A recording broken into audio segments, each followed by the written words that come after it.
کہو بھلا تم کو جنگلوں اور دریاؤں کے اندھیروں سے کون مخلصی دیتا ہے جبکہ تم اسے عاجزی اور نیاز پنہائی سے پکارتے ہو اور کہتے ہو اگر اللہ ہم کو اس تنگی سے نجات بخشے تو ہم اس کے بہت شکر گزار ہوں۔ کہو کہ اللہ ہی تم کو اس تنگی سے اور ہر سختی سے نجات بخشتا ہے، پھر تم اس کے ساتھ شرک کرتے ہو۔ کہہ دو کہ وہ اس پر بھی قدرت رکھتا ہے کہ تم پر اوپر کی طرف سے یا تمہارے پاؤں کے نیچے سے عذاب بھیجے یا تمہیں فرقہ فرقہ کر دے اور ایک کو دوسرے سے لڑا کر آپس کی لڑائی کا مزہ چکھا دے۔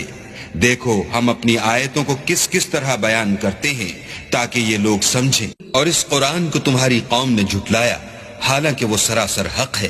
کہہ دو کہ میں تمہارا داروغہ نہیں ہوں، ہر خبر کے لیے ایک وقت مقرر ہے اور تم کو عنقریب معلوم ہو جائے گا۔ اور جب تم ایسے لوگوں کو دیکھو جو ہماری آیتوں کے بارے میں بیہودہ بکواس کر رہے ہیں تو ان سے الگ ہو جاؤ، یہاں تک کہ اور باتوں میں مصروف ہو جائیں۔